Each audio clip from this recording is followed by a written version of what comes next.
empathy, strength, and humility.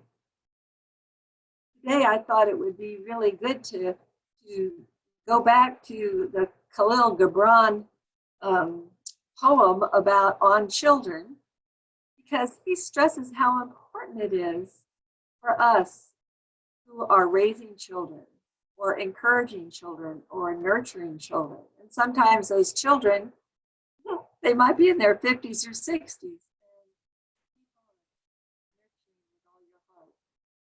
So Khalil Gibran said, "Your children are not your children. They are the sons and daughters of." This morning, 4 different people from our congregation to share about this kind of love and stability. And I would just say that the points that you will hear in this perspective are remembering the power of authentic connection. Remember the power of deep listening. And remember to embody our faith into our practice. We are acting love. Love in action is what it is. And our first person that we're going to hear from on grandmothering is Barbara Bates Smith. Oh, unmute her.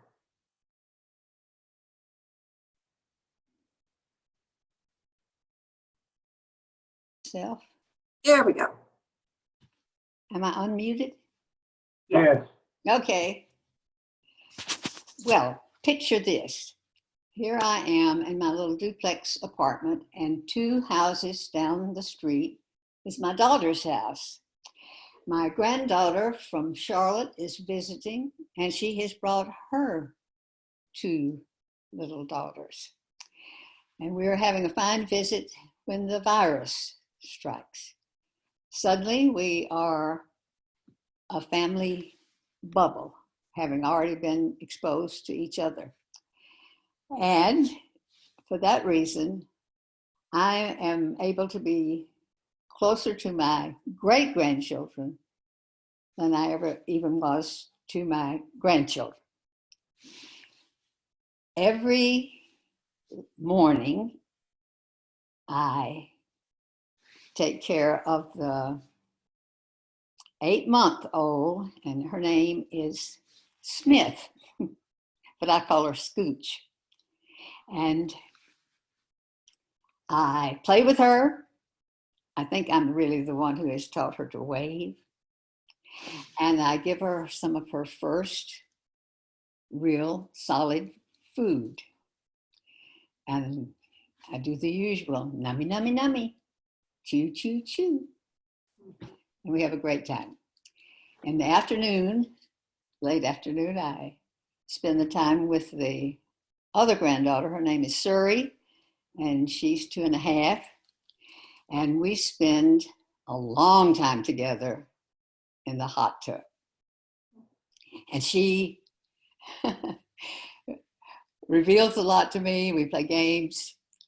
And she, to the great delight of the rest of the family, has learned to swim underwater, just like she was before in her mommy's belly.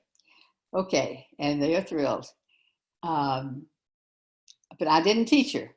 I'm just there with her, and we're there so long that she develops that ability, and it's thrilling. I have taught her 1 word. She loves long words, and I have taught her rambunctious. I dare you to say it, it's fun, rambunctious. She loves it. And by accident, we get into some family history. I see her sort of stopped, and she's looking at me, and she comes and says, what is all this?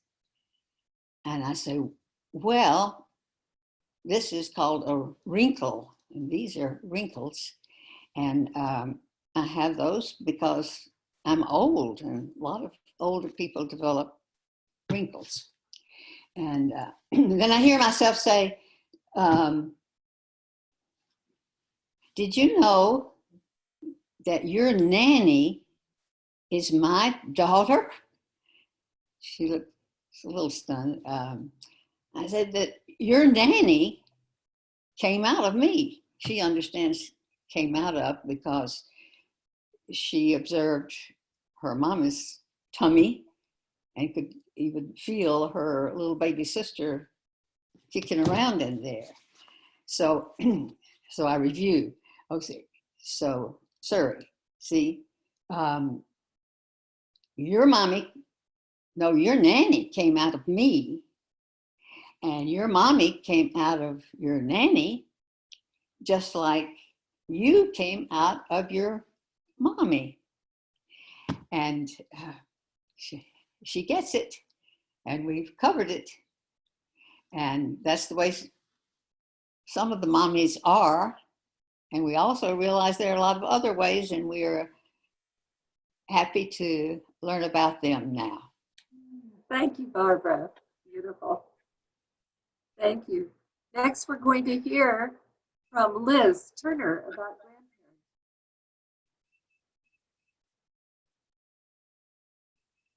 grandparents. Hello, I'm Liz Turner.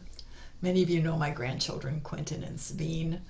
They come to church with us and enjoy participating in middle school classes, discussing the moral implications of Twilight Zone episodes. They turned 12 last month, and my husband Phil and I celebrated their birthday from opposite sides of their porch, practicing no hug love. We started a family tradition with our daughters that on your birthday, we tell your birthday story.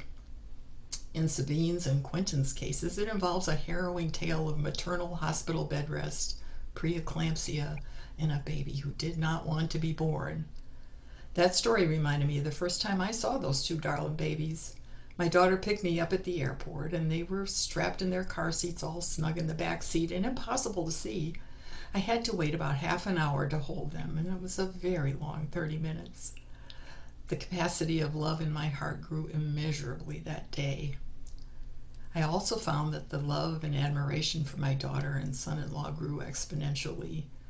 I was gratified to realize that I still had the answers to many of their questions, at least the ones that didn't involve dealing with twins, and impressed at how organized and competent they were. Within a few months, we had sold our home in Texas. Bill resigned his deanship and vice chancellorship, and we moved to North Carolina to be near those babies. 3 years later, they moved to Columbia, with us trailing after them. So we have been intensely involved with those two from the very beginning. I am always happy when I'm around them. Phil often quotes someone he knows who says, "Grandchildren, you love to see them come and you love to see them go." I have never liked that saying. Even when they drive me crazy, I love to have them around. I enjoy watching the changes they're going through. When we moved here, they could barely walk in the shallow end of the pool, up on their tippy toes and just the little noses sticking out. And now they are tall and beautiful and doing flips off the diving board. Quentin is a cool drummer who loves following schematics and learning facts. Sabine is a singer, an amazing dancer, and animal whisperer. The best part of being a grandparent is the relaxed way that you can approach the relationship. The pressure of being a disciplinarian is off. Spoiling them is not only okay, but expected. Age has given me a perspective that wasn't there the first time around. It's easier for me to see the big picture. I see the humor in things that seem so intensely important to them at the time, and now I just know they're passing fads. It's thrilling to see them growing into independent, caring individuals with their own very different personalities. As a parent, you're just spread so thin with caring for young children, establishing your career, and maintaining your home that your focus just has to be narrower. Then there's the legacy issue. You're passing on your genes and inching your way toward immortality. You're passing on your values in hopes of making this world a little bit better. You get to teach them about the things that you love, hoping that they will love them too, but you stay open to learning about the things that they find interesting and important. I realize that all of that can apply to parenting too, but with grandparenting, everything is more relaxed and that makes it so much more fun. If I had to sum up grandparenting in only a few words, it would be easy. They bring me joy. Thank you so much. Thank you, Liz. And now we're going to hear about mothering from Joseph Eisler.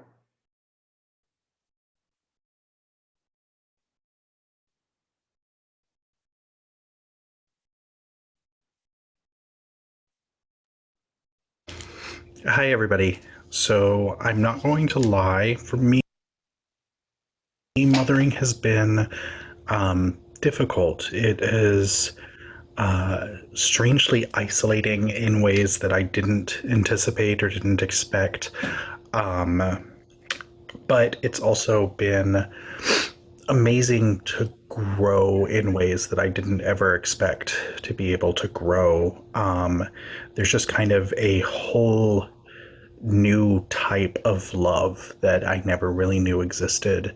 I mean, that sounds cheesy, but it's true. My daughters mean so much to me that as a Buddhist, it's almost scary knowing that they too are impermanent, and it is hard sometimes to reconcile all of that.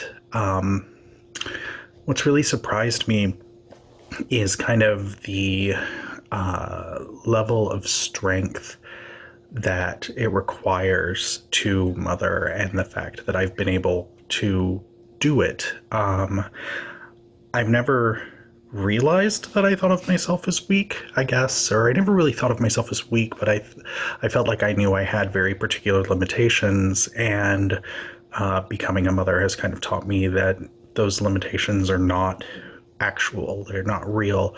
And so that's been kind of amazing. Everything from being able to have my children sit and bite me in the face out of frustration and just kind of absorb that frustration, down to being able to, keep breathing when I read stories about a gas leak at a daycare while my children are at daycare. Really just the strength that I have and didn't know that I had. I hope to teach my girls curiosity. I hope to teach them compassion. I hope to teach them self-worth above everything else. I know that as young Black women, there's a lot in our society that's set up to steal that concept of self-worth from them, and I want them to have a tremendous amount of it going out into the world. The other thing is, early in our relationship, my husband and I discussed what we wanted for our children. And it was interesting because my answer was that I never wanted them to doubt that they were loved or that they had a home. And that's kind of what I want them to know, is that as long as I am alive, they have a home. Thank you so much, Joseph. And now we hear from Joan Watterson about being an aunt. Joan.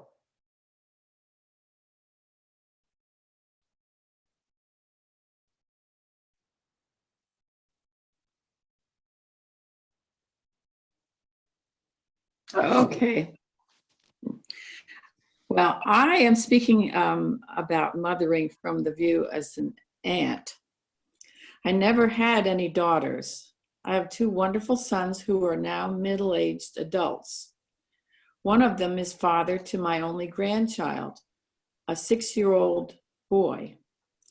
I was raised with 3 brothers, and I've enjoyed good times with all of the generations. We're all very close.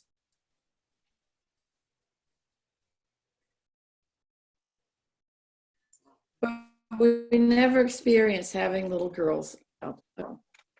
Megan turned out to be an only child and was the darling at all the family gatherings. Unfortunately, when Megan was 9, her mother was diagnosed with breast cancer. It had already spread throughout her body when it was discovered. The doctors at Emory pulled out all the big guns. She had stem cell transplant, and she just was so sick. The treatments were so hard on her body that Marcia was unable to rest on the couch. Lived as often as I could during those times. And during this time, Megan and I became very close. Marcia barely made it to the first anniversary of her diagnosis before she succumbed to the cancer. After her death, I continued my treks and spent just about every other weekend with this poor, needy little family. I coached my poor, clueless brother in the ways of middle schoolers and helped Megan the best I could through all the awkward stages that tweens and teens experience. We grew closer and closer.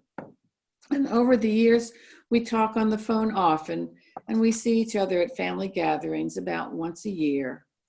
And both of us always feel the bond that developed many years ago. And I received a Mother's Day call from her this morning. Oh, thank you, Joan. That's beautiful. Lovely. As we wrap up this morning's service, I wanted to end with a lovely poem and some thoughts from this poem. It was written by May Sarton. She's no longer with us. She died last year, but she said, "I would like to believe when I die that I have given myself away like a tree that sows seeds every spring and never counts the loss. Because it is not loss, it is adding to future life. It is a tree's way of being.